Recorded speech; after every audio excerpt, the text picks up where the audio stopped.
নমস্কাৰ বন্ধুসকল, ৰিডিপ লাইব্ৰেৰী নামৰ ইউটিউব চেনেললৈ স্বাগতম জনাইছোঁ। মৃত্যুৰ সময়ত কিয় গংগাজল আৰু তুলসীৰ পাত মানুহক অৰ্পণ কৰা হয় সেই বিষয়ে জানি লোৱা হওক। বলক তেন্তে ভিডিঅ'টো আমি আৰম্ভ কৰোঁ। গংগা এক পবিত্ৰ নদী আৰু ইয়াৰ পানীও পবিত্ৰ, আৰু ই শিৱৰ জটাত বিৰাজমান হৈ আছে, আৰু ই স্বৰ্গীয় নদী বুলিও কোৱা হয়। গংগাৰ পানীৰ মহত্ব মানুহক নতুনকৈ কোৱাৰ প্ৰয়োজন নাই। মৃত্যুৰ পিছত মৃতদেহ এটাৰ মুখত যেতিয়া গংগাজল দিয়া হয়, তেতিয়া এইদৰে কোৱা হয় যে যমদূতে যাতে বেছি কষ্ট দি আত্মাটো নিব নোৱাৰে, বা আত্মাটো যাতে সুকলমে পাৰ হৈ যাব পাৰে, তাৰ বাবে মুখত গংগাজল দিয়া হয়। ইয়াৰ উপৰিও কিছুমানে কয় যে যাতে মৃতদেহটো মৃত্যুৰ সময়ত যাবৰ সময়ত পিয়াহত ৰৈ নাযায়, অৰ্থাৎ তেওঁৰ যাতে পানীৰ তৃষ্ণা সম্পূৰ্ণ হয়।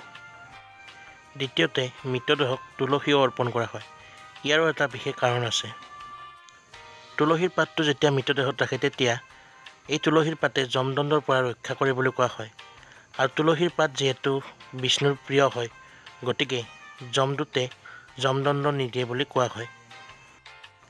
ইয়াৰ উপৰিও গংগাজল দিয়াৰ নিচিনা তুলসীৰ পাত দিলেও আত্মাটো যাতে বাহিৰ হওঁতে কষ্ট নাপায় তথা এটা সাত্ত্বিক ভাৱ থাকি যায়, তাৰ বাবেও তুলসীৰ পাত মৃতকৰ মুখত দিয়া হয়।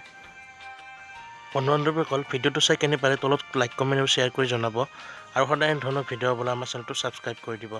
ধন্যবাদ।